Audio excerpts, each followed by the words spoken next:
Hello.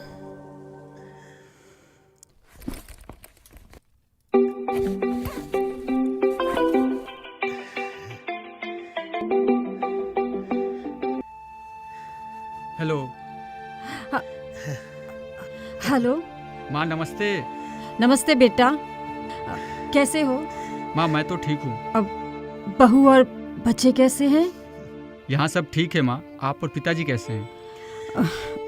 बेटा यहाँ तो कुछ भी ठीक नहीं है। क्यों, क्या हुआ माँ?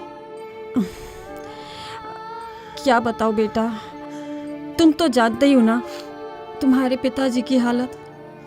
पैरालिसिस की वजह से वो तो बेड पे ही पड़े रहते हैं। और बेटा कुछ दिनों से ना मुझे भी काफ़ी बुखार रहता है, पता नहीं क्या हो गया है। बड़ी मुश्किल हो रही है यहाँ बेटा। मैं ये सोच रही थी बेटा, अगर तुम कुछ दिनों के लिए यहाँ आ जाते तो मेरे लिए थोड़ा आसान हो जाता। मेरा बुखार उतरते ही तुम वापस चले जाना ना बेटा। माँ मेरी तो सारी छुट्टी अब खत्म हो चुकी है, मुझे छुट्टी मिलना बहुत मुश्किल है। मैं कुछ समझी नहीं बेटा, छुट्टियां खत्म हो गई हैं? तुम तो साल भर से घर पर भी नहीं आए ना बेटा। माँ बात यह है कि मैं अपने बच्चों के साथ टूर पे गया था, इसलिए सारी छुट्टी खत्म हो गई। ऐसा करो आप चंदर को बुला लो। अच्छा बेटा, मैं चंदर से बात करती हूँ।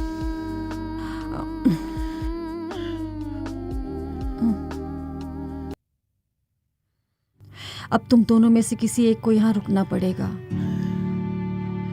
इस बेचारी ने तो 2 महीने हमें बहुत संभाला, अब तो इसके ससुराल वाले भी नाराज हो रहे हैं। माँ मैं तो नहीं रुक पाऊंगा, इतनी अच्छी नौकरी दोबारा मिलना बहुत मुश्किल है। और अगर इनकी नौकरी चली गई मैं तो सुसाइड ही कर लूंगी। अरे बहू, कुछ दिन तुम ही यहाँ रुक जाओ।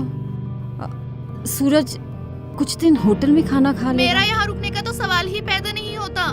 मैंने नौकरी वाले लड़के से इसलिए शादी की ताकि मैं उनके साथ अकेले रह सकूं, इसलिए नहीं कि सारा दिन आया की तरह किसी की सेवा करूं। अरे बेटी, माँ बाप की सेवा करने से कोई आया नहीं बन जाता।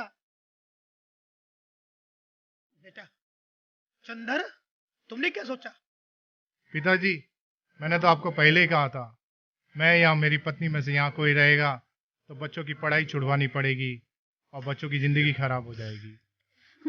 वाह, तुम दोनों को अपनी बहन का घर उजड़ते देखना मंजूर है, लेकिन हमारी सेवा मंजूर नहीं। ये तो अपने लालच में यहाँ पड़ी है, इन्हें अपने घर की चिंता होती तो कब का चली गई होती। बहू, अपनी जबान को लगाम दो। किसी की सेवा भाव को नीचा दिखाने की कोई जरूरत नहीं।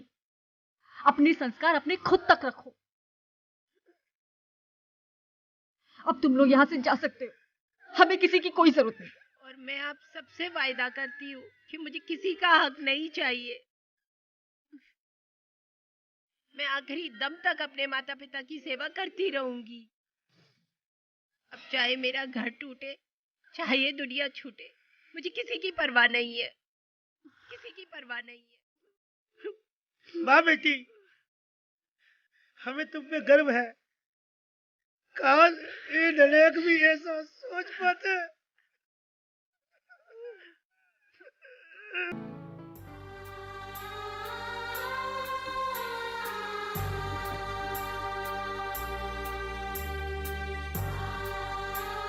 ये आप लोगों के मृतक पिताजी हरि ओम जी की वसीयत है, जिसे आप सबको मैं पढ़ के सुना रहा हूँ। इसके अनुसार हरि ओम जी का ये मकान, सब पैसा और सामान रीना के नाम पे जाएगा।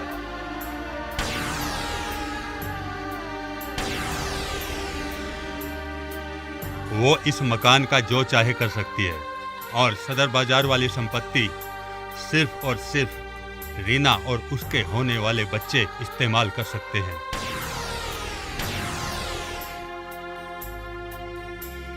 और माथुर साहब की ये जिम्मेदारी है कि वो सुनिश्चित करेंगे कि सदर बाजार वाली संपत्ति का एक भी पैसा मेरे बेटे, बहुओं और उनके बच्चों के पास नहीं जाएगा।